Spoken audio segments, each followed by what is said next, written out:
ونصلي على رسوله الكريم اما بعد صدر والا بدر اور حاضرین ذی وقار میری تقریر کا عنوان ہے قرآن کتاب انقلاب جناب والا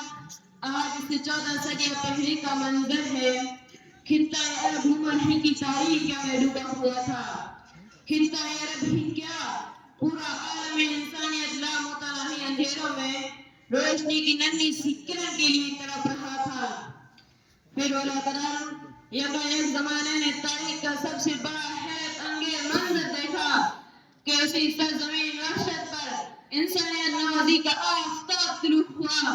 وہ آفتاب مدتوں غار ہرا کی خلوتوں کو جگمگاتا رہا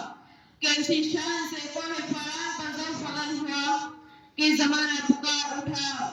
وہ نبیوں میں رحمت لقب پانے والا وہ نبیوں میں رحمت لقب پانے والا مرادیں غریبوں کی بدلانے والا اتر کر ہرا سے سوئے قوم آیا اور ایک نسخہ کیمیا ساتھ لایا جناب والا یہ نسخہ کیمیا قرآن تھا جو 30 سپاروں پر مشتمل کتاب انقلاب وہ کتاب انقلاب جو حضور علیہ السلام کے معرفت زمانے کو عطا ہونے والا سب سے بڑا انعام ہے وہ قرآن جو خود معجزہ ہے جو اس کے قرض میں نور میں غوطہ لگائے گا وہ معجزہ نما بن جاتا ہے وہ کتاب انقلاب کہ جس سے پھوٹنے والی کنی ذروں کو آفتاب اور حرف ریزوں کو ماہتاب بناتی ہے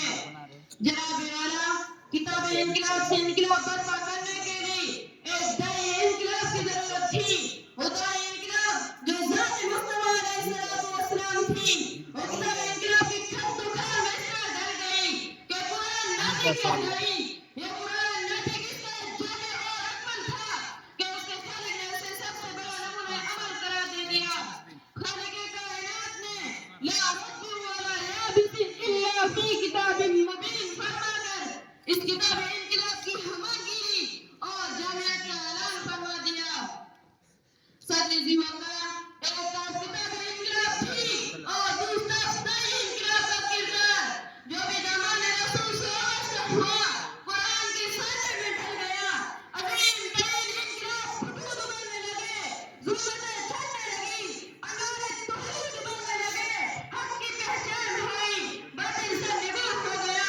صدیوں کے محفل ٹھمکانے وحدت کی طرفدار بن گئے رہبروں کو رہبری کا شعور اور اسلام پرستوں کو خدا واحد کا نور ملا عزت و سبیل اور عصمتوں کے نگہبان اور جاہل شاہی پر فخر کرنے والے حافظ قرآن بن گئے مرشد و بربریت کے علم بردار امن و سلامتی کی مہمان اور اپنے وجود سے ناشنا قرآن کے رحمتوں کے پاسدار بن گئے غرض تہذیب حق بری تمدن پر شباب آیا غرض تہذیب حق بری تمدن پر شباب آیا خداوند جہاں کے لطف و رحمت کا سحاب آیا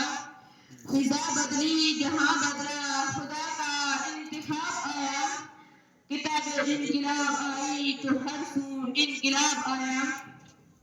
حاضرین کرام مذہب ہو یا سیاست عمرانی علوم ہو یا معیشت رزمارائی ہو یا کشور کشائی اصول شریعت ہو یا آداب جہانگیری قرآن نے ہر میدان میں اپنی ہماگیری کے پرچم لہرا دیے سیاست اور مذہب کو ہم آہنگ کر دیا کہ کسی طرح چنگیزی فروغ نہ مل سکے شہری اور قومی معیشت پر نئے خطوط پر اختیار کیا گیا سود اور جوا حرام قرار دیے گئے زکوٰۃ اور صدقہ کا نظام نافذ کیا گیا اور کہا گیا جو کچھ تمہاری راہ میں ضروریات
کی سلطنت کی آگ کے کنارے پر کوئی کتا بھی بھوکا نہ رہے وما علینا الا البلاغ